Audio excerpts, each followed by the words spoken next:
I was bullied. The bullies even threatened to visit my home. I begged them not to come. They don't know that I am the sole semblance of normalcy in my family. My father is a serial killer. My mother exhibits Yandere tendencies.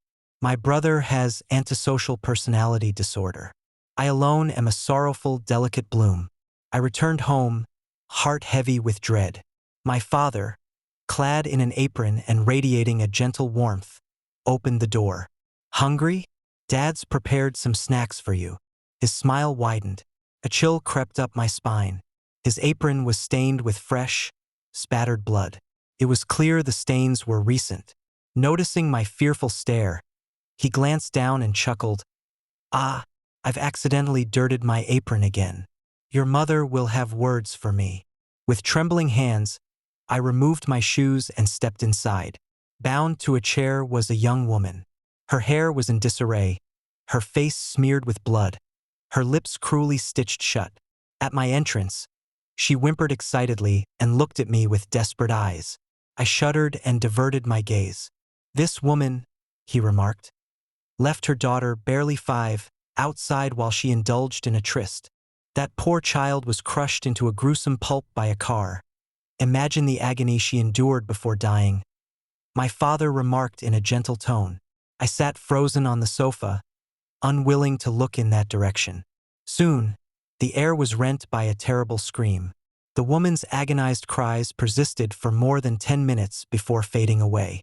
My father removed his glasses, cleaned the blood from the lenses, and with a smile suggested, Ran, next I must dismember this lady.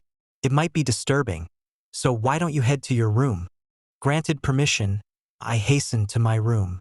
Behind me, my father's deep sigh resonated. He murmured, How can this child be nothing like us? By then, my legs were quivering, and sweat chilled my skin. It wasn't my first encounter with my father's killings. The first time he murdered in front of me, I was only 5. He slit a man's throat while I watched, petrified. He explained that the man had abused his wife for years, driving her to leap to her death. Yet the man had escaped punishment. Thus, he felt compelled to enact justice himself. I inhaled deeply, fighting for calm. But the most terrifying prospect was what awaited tomorrow night. Every day, the group that torments me has plans to visit my home. The mere anticipation of their arrival wrenches my stomach with pain. Despite my numerous pleas for them not to invade my space, they laughed after yanking my hair and slapping me, eager to glimpse the family of such a vermin. But they are oblivious to the fact that no one who has visited my house has survived to tell the tale. A knock resounds at the door. Opening it reveals my mother. Her features are serenely beautiful, deceptively gentle, but I alone understand her true ferocity. With a serene smile, she commands, Take off your clothes. Mom! My eyes plead with her. Yet, with trembling hands, I disrobe, unveiling a body littered with scars and welts. Who did this to you? She inquires, her smile deepening. Only I am privy to the depth of her rage. Her anger always manifests in the most dreadful ways. At 5, a boy in my kindergarten dared to tug on my hair. He disappeared the very next day. The official story was a tragic fall from a high place. But I alone know of the lollipop, his last clasp, my mother's preferred treat for me. In my elementary school days, my teacher, believing I came from a poor household, frequently targeted me with scorn and derision. Despite sharing duties with my classmate, it was always I who bore the brunt of the dirtiest, most grueling tasks. Her laughter echoed through the bathroom as I fell, struggling under the weight of a water bucket. I kept these incidents to myself, fearing the consequences more than I resented her. Yet, my keen-eyed mother discovered the truth. Soon after, the news of the teacher's untimely death reached me. As she made her way home one evening, she was savagely tortured and killed by a gang of thugs, her limbs grotesquely broken. Seeing the photographs of those thugs made my blood run cold. More so because I distinctly remembered witnessing my mother laughing and conversing with them near our home. Her icy fingers brushed against my wound, sharply dragging my thoughts back to the present. I shuddered violently. My mother exhaled softly and murmured, "Sometimes, I truly wonder if you are indeed my child." I stared at her, silent, for I knew the truth. I was not their natural-born child. I had always been tender-hearted, quick to tears. I remembered how my pet cat, in a fleeting childhood moment, had darted out the door as I opened it. When we finally found it, the cat was on the brink of death, having been cruelly tortured by someone. Its leg had been horrifically sawed off, and one eye brutally gouged out. I wept uncontrollably. Seeing my distress, my brother said icily, "You don't want it to continue suffering, do you?" Tearfully, I nodded. The next second, he coldly twisted the kitten's neck. The sound of its bones snapping was horribly clear. I couldn't help but notice the slight smile playing on my brother's lips. Later, my father checked the surveillance cameras and saw that the cat had been tortured by 2 local boys. We confronted their parents. They dismissively replied, "It's just a stray cat, right? How much do you want for it? We'll pay." "Call the police? Don't be ridiculous. Our children are only 14. And to be honest, you were careless in letting your cat out. I haven't even mentioned how your cat scared my child." The boy peeked from behind his mother, smirking arrogantly. "Mom, it was that cat who scratched us first. Did you hear? I haven't even asked you for money yet, but here you are accusing us. Who knows if your cat had rabies?" The woman scoffed. Furious and tearful, I protested. "I saw on the surveillance that they deliberately stepped on Mimi's tail, and that's why she scratched them." The boy spoke without a trace of remorse. "Who says it was deliberate? It was merely an accident. A cat that scratches deserves to die." I was so enraged that I charged forward to confront him, but the boy's mother swiftly pushed me to the ground. My brother helped me up, commenting with a dismissive ease, "Indeed, one must deal with such dangerous animals." There was a chilling coldness in his tone. Our parents said nothing, merely observing with smiles as they watched the woman and her child. Unaccustomed to encountering such parenting, the woman offered no rebuttal and her expression remained unchanged. She appeared slightly guilty as she dismissed us. Several nights later, stirred by tears, I went to the kitchen for some water. The front door swung open. My brother stepped inside. His face was obscured and shadowy in the darkness. A faint, metallic scent of blood hung in the air. A vivid crimson blotch adorned my brother's coat. "Brother, what have you done?" I whispered, shivering. A dreadful notion was already taking shape in my mind. He flashed a sinister smile. "Brother was just dealing with some scratching beasts." The next morning, our neighborhood was flooded with police. The 2 boys, it emerged, had been savagely eviscerated last night, their intestines spilling out onto the pavement. This is my family. They profess to adore and cherish me, yet they instill a deep-seated fear. My mother pinched my cheek lightly. "What's troubling you?" "It was just a remark, sweetheart. After all, you're the baby I carried for 10 full months. Juan, there's a letter for you I found in the mailbox." She handed me the envelope. With a mix of confusion and dread, I opened it, my pupils contracting as spasms racked my body. Inside lay a photograph. In it, I was sprawled like a beleaguered dog, with someone's foot pressing down on my abdomen. The tormentors were gleefully pouring glue over my head. Their laughter was gleeful and cruel. I vividly remembered their mocking.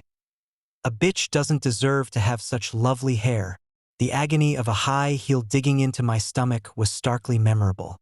Written on the back of the photo was, "We eagerly anticipate visiting Juan's home to observe a bitch's family life." A playful, yet menacing smiley face punctuated the message. A cold sweat formed on my brow, and I reflexively tried to tuck the photo away. But my mother didn't allow me any secrecy. She effortlessly took the photo from me. I watched her, filled with unease. Her face unchanged, she continued to smile faintly. Juan, are these injuries their handiwork? Was it also because of them that you secretly cut your hair before?" I hesitated for a moment before nodding, my cheek trembling against her hand. "Mom, please, I could change schools or we could talk to the teacher. I could ask them not to come." Please, don't harm them. I whispered weakly, like a distressed little creature seeking comfort from my mother. Previously, when I had upset her, this method always managed to soften her heart. Mom smiled. Her eyes, dark and unsettling, bore into me. Ruan, though I cherish your affectionate gestures, they won't avail us this time. Didn't I tell you we need to be welcoming to our guests? We can't just turn them away. Mom gently stroked my face and murmured softly into my ear. We will certainly arrange a grand, unforgettable evening for them. A creeping cold enveloped me as I listened to her words. That night, I had a terrible dream. I returned to my 8-year-old self, standing barefoot in the living room. It was dark. No lights were on. The door to my parents' room was slightly ajar. Soft light oozed through. I heard their voices.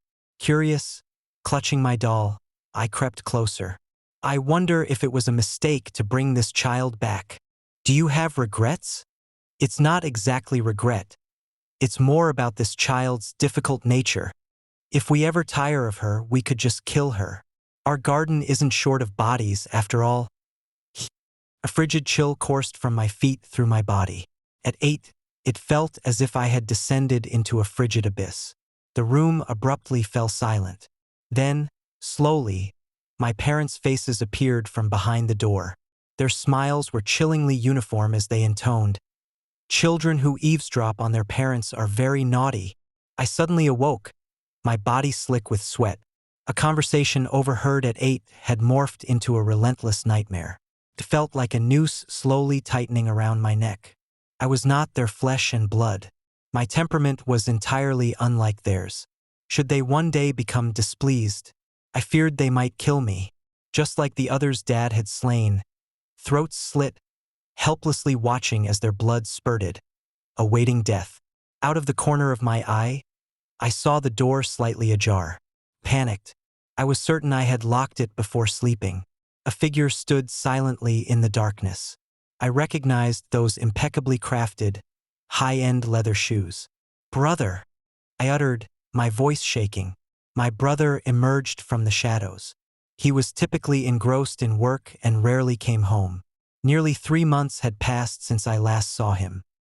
He stood above me, his expression inscrutable, his handsome face betraying no emotion. "Why are you here, brother?" I eked out a smile. In this household, it was my brother who frightened me the most. Each night he was home, no matter how many times I bolted my door, I would awaken from nightmares to find him sitting emotionlessly by my bedside. His gaze fixed upon me. He reached up and gently touched my ear. His fingers were icy. I shivered, suppressing the rising discomfort within. I avoided showing any resistance. I knew that the more I resisted, the more it would excite him. "Mom called to tell me your classmates are coming over tomorrow and insisted that I not miss it." My body tensed up, my back grew rigid. "We need to present a united front when entertaining our guests, don't we, Ruan?" He chuckled softly, tweaking my ear. "And I've missed you." Brother slowly shed his coat. Sitting on the edge of my bed, he fixed me with a stare as penetrating and menacing as a ravenous snake. Why can't Ruan embrace her brother just as she would a teddy bear? His gaze was deep and utterly dark, his voice low and hoarsely captivating. Though his voice carried a uniquely appealing raspiness, it only sent shivers through me. "Brother, I'd like to go to sleep now. Could you please leave?" I whispered, my complexion ashen. My brother's gaze lingered on me for a long while. Eventually, he leaned in and left a gentle kiss on my forehead. "Good night, Ruan," he murmured. He rose and exited the room. Clutching the blanket, I drew it over my head and curled up tightly within. I knew he hadn't really left. He was merely feigning departure, because a persistent, chilling stare clung to me, unyielding. When I next awoke, morning had broken. Confusion had ushered me into sleep the previous night. I made my way to the bathroom to freshen up briefly. The reflection staring back from the mirror has an almost ethereal paleness to its delicate face. I inhale deeply and steel myself, whispering, "Today, they must not come over." no matter what it takes. Several black garbage bags, ominously bulging, occupy a corner of the living room. A faint, unsettling fishy smell seeps from these bags. Nausea churns within me. The contents of the bags are ominous, yet unmistakable. Yet what truly disquiets me is the count of these bags, noticeably fewer than before. Ruan, breakfast is ready. Dad made your favorite lean meat porridge, calls Dad, his apron-clad form radiant with a wide smile. A pot of steaming porridge sits on the table, the air heavy with a rich, meaty scent. My brother, impeccably dressed in a suit, sat at the dining table, deftly ladling a bowl of porridge. I sat opposite him, my face ghostly pale, eyeing the unnaturally bright red chunks of meat bobbing in the porridge. Could it possibly be? A ghastly notion flickered through my mind. My brother took delicate sips of his porridge, his smile faint yet unsettling. Ruan, why aren't you eating? Young people's meat is far more delicious than the elderly's. Unable to contain myself any longer, I bolted to the bathroom and began retching violently. From the living room, our mother's complaints floated in. Stop teasing your sister like that. You know full well how timid Ruan is. That pork was freshly purchased from the market this morning. Hearing my mother's reassurances, I slumped to the floor in relief, turned my head, and met my brother's amused gaze. I had forgotten. He relished seeing me unravel. Rejecting the chauffeur's offer, I boarded the bus to school in a daze. Upon entering the classroom, a cluster of daunting stares met me, predatory in their intensity. I edged to my seat with trepidation and sat down. Immediately, something felt amiss. Soft laughter bubbled up from behind me. I attempted to rise. My skirt, however, was mercilessly glued to the chair. Then, the crisp sound of fabric tearing shattered the silence. My classmates all turned away. My skirt was torn. No one laughed out loud, but their eyes shone with unmistakable mockery. In an instant, my complexion turned ghostly pale. Ah, who spilled glue on Ruan's chair and caused such an embarrassment for our Ruan? Here, wear my jacket, said Chu Sisi affectionately, draping her jacket gently over my lower body. I flinched in alarm. Yongli, get Ruan a new chair. The tall, robust boy with a crew cut cheerfully complied and quickly switched out my chair. But I detected a fleeting flash of malice in his eyes. All right, Ruan, class is about to start. Take a seat quickly, urged Chu Sisi, pressing me down without any hesitation. In the next instant, a searing pain radiated from the roots of my thighs. I let out a short cry of pain, and a cold sweat instantly broke out on my forehead. Chu Sisi whispered tenderly into my ear. Her voice meant only for us. Ruan, did you know? In ancient times, bitches were drowned in pig cages, but I thought that too cruel for you, so I just stuck a lot of thumbtacks in your clothes. You should be very grateful. Overwhelmed by pain, I could no longer speak, merely gasping for breath. The bell signaling the start of class rang. Chu Sisi returned to her seat. I felt the blood seeping from my skin, sticky and warm. The homeroom teacher entered. As I looked up, our eyes met. She noticed my face, almost colorless from the pain, but she quickly averted her gaze and nonchalantly flipped open her textbook. I had previously reached out to her for help. I had confided in her. She had assured me she would help. That day, she had even promised a serious discussion after school. Her face was earnest. Perhaps I was too eager and missed her subtly trembling hands and her troubled eyes.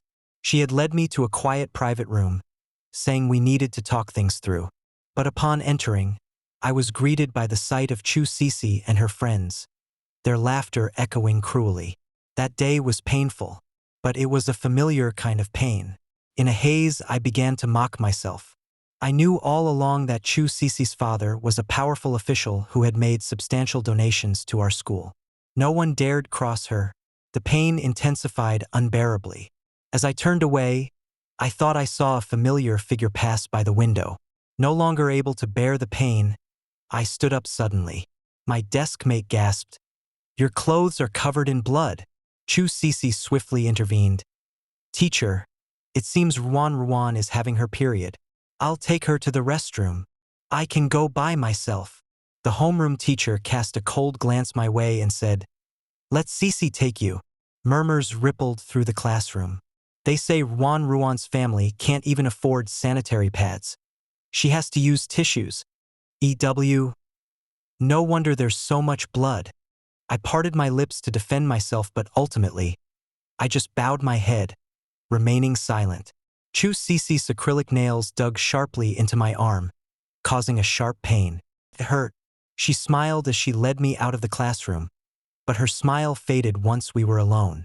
Abruptly, she pushed me to the ground. I landed hard on the floor. Chu Cece stood over me, her expression blank. I gazed up at her. When had things become like this? Thoughts swirled chaotically in my mind. When I first transferred here, I wasn't bullied. Everyone was quite friendly. This is an elite school. Perhaps it's because I commute by bus. Or perhaps I just don't fit in. It could also be because Chu Cece's crush, a senior, had stopped me after school one day to confess. His cheeks flushed. But I was only looking out for their best interests. Those who had wanted to befriend me, those who had confessed, they all vanished overnight. Because my brother held me tightly, murmuring like a lover, "I'm sorry. I'm just so jealous. Why do they win Ruan Ruan's favor?" Ruan Ruan has never truly smiled at me. Suddenly, a piercing pain shot through my fingertips. Chu Cece's Chanel pumps were pressing down on them. "Ruan Ruan, I can't wait to visit your home tonight. Make sure to entertain us well. We want to have a great time," Chu Cece said, her pretty face marked by an innocent cruelty. I gazed at her for a long while before finally, numbly, forcing out a word, "Okay." Chu Cece faltered, taken aback. She hadn't expected my consent. But soon, a more sinister smirk curled her lips. "I'm truly looking forward to it. Yes, truly. After school." Chu Cece and her companions, wary of my escaping, closely flanked me. Outside the school gates, a white Maybach stood parked. A tall man was leaning against the car door. Instinctively, I stepped back at the sight of him. It was my brother. "Ruan Ruan, I've come to take you home," my brother called out, smiling. Surprise flickered across the faces of Chu Cece and her friends. Chu Cece's grin widened. She leaned in and whispered, "Ruan Ruan, why didn't you tell me you had such a handsome brother?" Silently, I remained still. Chu Cece stepped forward with confidence, introducing herself. "Hello, brother. We're Ruan Ruan's good friends. I'm Hu Cece. Ruan Ruan has invited us over to her place today." My brother raised his eyebrow and smiled warmly. "You're all very welcome." As I moved toward the passenger seat, Chu Cece subtly nudged me aside. "Ruan Ruan, I'm not feeling well, and the front seat is more spacious. Brother, may I sit there?" she asked. "Of course," my brother responded with a welcoming smile. His gaze leisurely traveled from Chu Cece's face down to her bare, fair, and elegantly straight legs. A blush quickly swept over Chu Cece's face. Su Ran gave me a nudge, her tone dripping with malice. "Looks like your brother has taken quite a fancy to Cece, hasn't he?" Indeed, he had. Knowing him, he was definitely contemplating how to dismember those legs. "Imagine if he marries Cece, then you'll be family. Ruan Ruan, having Cece as your sister-in-law would be delightful," whispered Su Ran. She was eager to see me frightened, but she was mistaken. I turned and flashed her a reckless, broad smile. Su Ran was momentarily stunned. Chu Cece had barely settled into the passenger seat when she suddenly screamed and jumped up. Blood had started to seep from the root of her thigh. A small thumbtack was embedded in her leg. My brother expressed the perfect blend of surprise and apology. "I'm terribly sorry. How did a thumbtack end up here? Let's head to the hospital right away." Chu Cece's eyes reddened from pain, her gaze flitting between shock and suspicion as she looked at my brother. A sudden chill swept through me as I recalled the fleeting shadow outside the window earlier. He had been watching me the entire time. My fingers gripped my clothes tightly, and as I glanced up, my eyes inadvertently caught my brother's in the rearview mirror. His eyes were slightly curved upwards, radiating an unmistakable pleasure. I quickly shifted my gaze away. We took Chu Cece to the hospital. As they treated her wound, she cried out from the pain and instinctively clung to my brother's clothes. However, she swiftly released him, flustered, and murmured an apologetic, "Sorry, it's okay. This was my mistake," my brother replied softly. Chu Cece gave a triumphant smirk and glanced over at me. My face paled, and my shoulders trembled subtly. Suran leaned in and whispered, "Hey, are you scared that Cece might take your brother away?" No, that wasn't my fear. If only she really could take him away. My brother always became eerily gentle before dealing with his prey. I was engulfed in terror, a deep, piercing fear wrapping around me. In a daze, I saw the three figures before me morph into skeletons. From the moment they entered the car, their fate was sealed. Ultimately, they still ended up coming home with me. Yongli scanned the room in surprise and whispered, "Jiang Ruan, your family isn't poor at all. Why do you take the bus to school every day? It made me think you were just a poor kid." If I'd known. His voice trailed off. I silently scoffed. Would he have refrained from bullying me if he'd known I was wealthy? Chu Cece's expression remained unchanged as she courteously greeted my parents. My mother prepared coffee for each of us, smiling as she commented, Ruan actually has 3 good friends, though she's never mentioned any of you before." Yongli, apparently caught off guard by my mother's youthful beauty, flushed slightly. For a moment, he seemed like any other naive, ordinary boy. I watched his reaction coolly, but I couldn't erase the memory of the cruel look on his face as he had repeatedly punched me in the stomach. Yongli cautiously sipped his coffee, then his eyes fixed curiously on the black plastic bags in the corner. "Uncle, Auntie, what's in these?" he asked. I clutched my cup tightly, my knuckles turning white from the grip. Dad smiled slowly and suggested, "What's inside? Why don't you find out for yourself?" Yongli actually rose and walked towards the plastic bags. My heart pounded, reaching a crescendo of tension. The smiles on my parents' faces deepened. Yongli unsealed the plastic bag. He quickly covered his mouth. "It stinks. This meat must be rotten. It's absolutely revolting." Yongli backed away, clearly disgusted. The bag was filled with chunks of blood-stained meat. A pungent odor drifted from it. Chu Cece and Su Ran both wrinkled their brows and covered their noses instinctively. "These are just some leftover meat scraps from the market. I plan to use them to feed the stray dogs in the neighborhood," my dad cheerfully explained. I exhaled a quiet sigh of relief. Yongli, nearest to the bags, paled and retreated as the stench hit him. Then, Chu Cece suddenly chimed in, "Uncle, Auntie, actually, Ruan has a quite interesting nickname at school." My mom smiled inquisitively. "Oh." Chu Cece quickly, almost flippantly, added, "Bitch." The room's atmosphere instantly turned icy. She beamed at my parents. But my parents, or maybe my brother, remained unresponsive to the cues she eagerly awaited. They gazed at Chu Cece with perfect composure, their smiles unwavering. My mother even chuckled softly as if amused by a delightful jest. Describing Ruan as a cute little puppy would indeed be quite apt, my father remarked with a hearty laugh. Chu Cece's smile wavered under the strain. Su Ran and Yongli looked at my parents as though they were simpletons. Leaning in, Su Ran whispered in my ear, "Could your parents be intellectually challenged? They're missing such an obvious hint." Her voice was not subdued, carried clearly enough for all to hear. Yet my parents seemed oblivious. In irritation, Su Ran took a large swig of her coffee. Then her expression shifted abruptly. Su Ran spat something out. Her eyes widened in shock. "What is this? A human finger?" Su Ran's voice rose in terror. The surrounding people merely frowned at her. "A finger.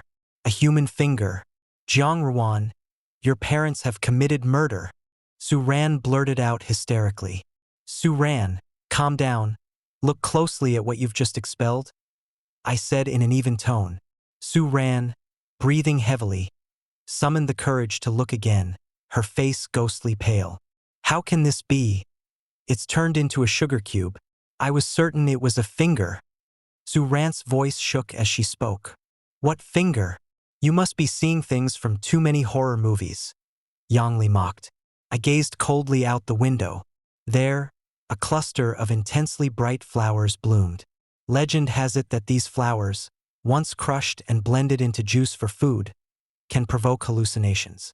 Su Ran eventually found her calm. But soon, it was Yang Li's turn to become disturbed. He repeatedly cast anxious glances at the plastic bag, murmuring with a touch of hysteria, "Can you hear that? That relentless rustling from the plastic bag. Is there perhaps a rat inside?"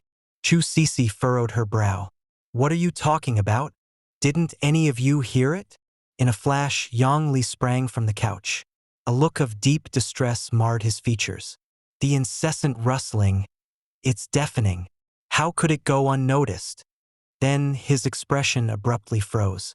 Yang Li appeared as though he had glimpsed something profoundly terrifying, his throat emitting a cry almost splintering in its intensity. I had never before seen such stark terror etched across his face. A wave of curiosity washed over me, wondering what on earth Yang Li had witnessed. In an instant, a vile-smelling liquid seeped from his lower body. Chu Sisi and Su skreamed in horror. Yang Li, "Are you unwell?" Yet Yang Li seemed not to hear them. His gaze locked on the plastic bag. "She's crawling out, that woman. Right from inside. Didn't you see it? She's crawling out." His words tumbled out in a crazed whisper. At this moment, the grins on my parents' and brothers' faces were unnervingly wide. Su Ran was the first to reach her limit. Tears streaming, she pleaded, "This place is too bizarre. I need to go home." Though Chu Sisi hadn't seen anything, her tightly knit brows betrayed her alarm. "We're leaving." As she stood and reached for her bag to depart, she suddenly turned a piercing gaze upon me. Impossible. Her face drained of color at a visible rate. She stared at me as if haunted, whispering, "You're supposed to be dead, Chan Tong, already dead." That moment confirmed Chu Sisi was hallucinating. The name Chen Tong was one I recognized. Before I transferred, Chen Tong had been tormented by Chu Sisi's circle. Unable to endure the bullying, it was rumored she had leapt from the school's roof. The circumstances of Chen Tong's death were quickly suppressed, leaving no trace. Upon hearing that name, Su Ku, in a panic, seized Chu Sisi and rushed towards the door. But their faces soon filled with dread. The door was secured with 8 heavy locks. My brother stood before it, smiling serenely at them. How can our guests depart before they've truly enjoyed themselves? Their slaughter was on the verge of beginning. I huddled on the sofa, my body shaking uncontrollably. Chu Sisi and the others collapsed. When they awoke, they were tightly bound. I stood behind my parents and brother, my emotions a complex mix of anxiety and conflict. "Hey, have you lost your minds? Why are you tying us up?" Yang Li, upon coming to, struggled violently. He soon realized, however, that the deceptively delicate ropes were exceedingly robust. The harder he fought, the tighter they constricted him. Suka cried out in despair. "What is this? Why are you binding us?" Chu Sisi, her face ashen, remained the most composed of the trio. "I suggest you let me go immediately, or my father will certainly not let this go," Chu Sisi warned coldly. My brother tilted his head slightly, then approached Chu Sisi and squatted before her. Her chest rose and fell with sharp, heavy breaths. I could see sheer terror etched across her face. "Dad!" A sinister chuckle emanated from my brother's throat. "Is the dad you're referring to him?" He retrieved his phone. The screen showed a surveillance video. A man, stark naked, his limbs bound, hung upside down. He writhed incessantly, his moans laced with fear. "So, this creature, fat and dripping like a pig, is your father?" Chu Sisi's facade of calm shattered. She screamed in fury, "Let my father go, you maniac! I've heard that before your father was an official, he was a butcher, known for the unparalleled flavor of his pork, Sisi. Do you know his method?" Chu Sisi's complexion was ghostly. Most butchers end a pig's life with a quick, merciful cut, but not your father. He relished the torment, severing their limbs while they were still aware, methodically flaying their skin, convinced that the meat of pigs that died in agonizing pain was the most delectable. Chu Sisi was panting, her chest heaving tumultuously. Her whole body shook. "What is it that you really want?" Chu Sisi demanded, terror gripping her as she spoke through clenched teeth. "Sisi, I'm offering you a chance to survive. How does that sound?" My brother's tone was disturbingly gentle. "Between your father and you, only one can continue to live. Now the choice is in your hands." Suran wept and yelled, "Do you intend to murder us? Killing is illegal. You'll face execution." Yang Li also frantically screamed for his release. Mother gently stroked my head, saying, "You're frightened, aren't you? How pitiful, but we cannot release you. When you tormented my Ruan, she must have felt the same fear." Suran sobbed, "I'm sorry, Ruan. Please let me go. I'll pretend none of this ever happened. I won't bully you again. I'll follow your every word." Yang Li, the formidable man capable of bloodying my nose with a single punch, now looked at me with a pitiful plea. "I implore you to, Ruan. I'll serve you forever. I won't be Chu Sisi's lackey anymore. She was the one who orchestrated your bullying, not me." I observed them in silence. At that moment, their pleas seemed merely noisy. Father gazed at me affectionately. Ruan, how should we proceed?" Mother turned to face me then as well. I clenched my fists tightly. Pain seemed the only way to quiet the storm within. What am I to say? What should I do? At this moment, my heart thunders within me. After what felt like an eternity of silence, I whisper, "Decide for yourselves." Their faces, at that instant, blanched, looking as lifeless as corpses.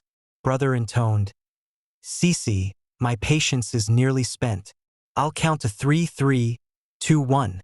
A maelstrom of pain and malice swept across Chu Sisi's face. Ultimately, she set her jaw and fiercely declared, "I choose life." A grin unfolded on my brother's face. Granted. In the surveillance footage, a massive circular saw emerged beneath the man. The following second, amidst a scream akin to that of a dying pig, the man was savagely sawed into two, his flesh erupting around him. Chu Sisi let out a shriek, collapsing into uncontrollable tears. I watched her quietly. Suran, overcome by terror, urinated herself. Her body shook like a sieve. Yang Li's face paled, rendered speechless by fear. They had not foreseen my brother actually following through. Despite the savagery of the deed, his expression remained utterly unaltered. "My father is now dead. Can you spare me? Brother, please release me. I will do anything." Chu Sisi implored. "I acknowledge my cruelty towards Ruan, and I vow to change. We are still minors, merely children. I'll follow Ruan's lead from now on. Is that okay?" Chu Sisi implored with desperation. My brother, head bowed, regarded her with a look of pity. "You take the words of a madman seriously? I've gone through Ruan's diary," my brother uttered with a heavy sigh, his voice slow. I found myself speechless, my lips trembling but silent. Ruan begged you all to let her go. She's incredibly kind and could not bear the thought of anyone dying for her. She offered you countless opportunities to change, yet you relentlessly pursued her harm. Now those opportunities are depleted. What was it you called Ruan at school? Ah yes, bitch. Ruan. Shall we see what a real bitch looks like? My brother then turned to face me, his eyes dark and intense. Blood-scented memories assaulted my mind. My hands, gripped by extreme tension, shook uncontrollably. I understood his intentions. I was seized by a violent shiver. The surrounding air felt suddenly cold and damp. Mom exhaled wearily. "Enough. Don't bother Ruan further. You know how compassionate she is." Once Chu Sisi realized that there was no escape, she launched into a furious barrage of curses, using some of the most horrendous and venomous language imaginable. My brother seemed unperturbed as he critically assessed Chu Cece's legs. Her legs are too long. Dogs have short legs.